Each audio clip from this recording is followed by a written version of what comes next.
Hey guys, I had a follow-up question about the associateship video I posted a couple weeks ago.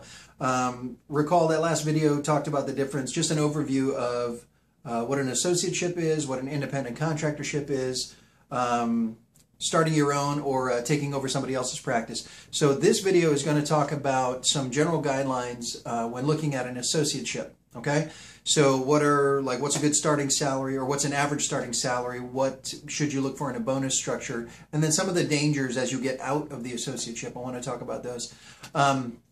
Recall that with an associateship, you do not have a whole lot of potential for growth, but there's a lot of security there. You are the salaried employee. So I want you to realize that going in, that when you are choosing an associateship, don't expect a huge, big salary. This is not the 6 or 7 figure income by taking an associateship.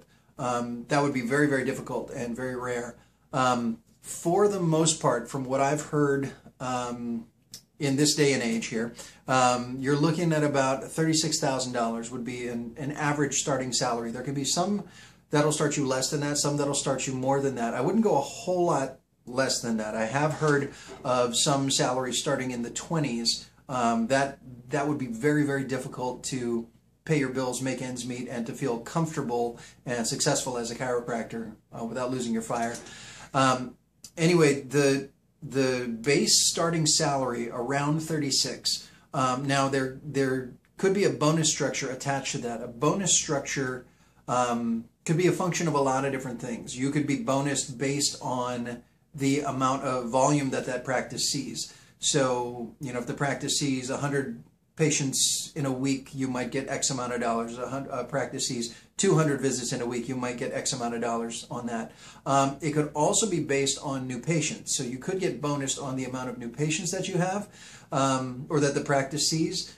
And then finally, it could also be based on the amount of collections that comes in the door. So just to recap, your bonus could be based on patient volume, how many visits you see, could be based on the amount of new patients, and it could be based on the collections. So what you want to shoot for in the beginning, and again, just a general guideline, your salary plus your bonus should be around $4,000 to $5,000 a month. Okay, $4,000 to $5,000 a month would get you to at least pay your bills, start paying on your student loans and things like that. You're not going to get rich off of that, but you're also not gonna suffer. You're not gonna scrounge with that kind of an income. So, like I said, not a huge salary, but $4,000 to $5,000 is going to pay the bills. Some of the dangers that I want to talk about. You want to make sure when you're signing a contract like this for an associateship that these are numbers based on, or that your bonus is based on actual numbers. Okay, you don't want to sign something that says, well, we've only done 100 visits a week. Your bonus is going to be based on 500 visits a week, but we're confident that you can do that. So all you have to do is come in here, bust your butt, and you'll get to that bonus level. Yes, be confident in your abilities, and yes, always try to grow. However, you don't want to assume that you can get it just based on your efforts. You got to see what the track record of that office is. You should grow as the practice grows. That's only fair. However, you don't want to base your decision to work at that clinic based on some unsubstantiated stats. Okay.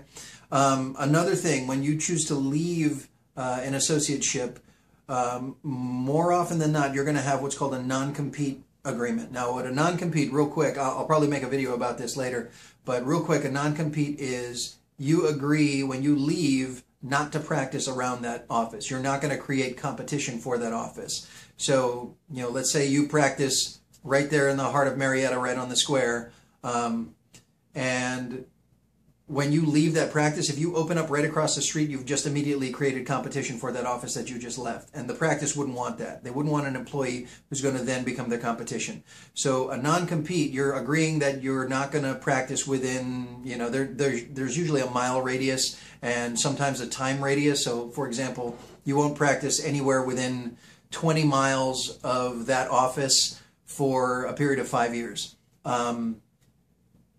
It's up to the patient where they want to go, and I'll talk about this when we get into the when I do make non-compete video. but be aware of that. If this is a place where you want to live, this is your hometown, and you're signing on with an associateship, and your plan is to then move next door and open up your own place, this is probably not the associateship for you. Okay, you don't want to start getting into a legal battle because of that. Okay, it's better just to avoid it altogether. So that's one thing. Be aware of any non-compete agreements, any non-compete clauses in your agreement. Also realize that when you get out of an associateship, often it's not like any other job where you just give a 2-week notice. This could be like a 3-month notice that you need to give that office, because you need to give them time to hire somebody new. So just be aware of that. Getting out of that can take some time.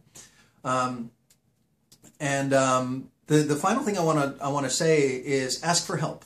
So if you have, hey, I've got this contract, it seems like it's good, don't sign it there. Talk to your family, talk to a lawyer, talk to your professors. Well, talk to a professor that's still practicing, not somebody who practiced in the 70s and hasn't practiced since then, because things have changed.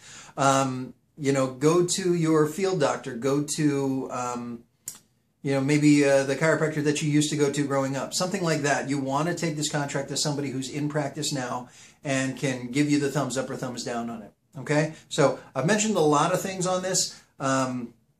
Just to recap, starting salary usually around $36,000. That plus your bonuses. Look for about $4,000 to $5,000 a month, and beware of when you exit the amount of time you'd have to give them and any type of non-compete clause. Okay, so again, if you have any comments or questions, you can leave them below this video or on the Facebook page as well, and I'll talk to you soon.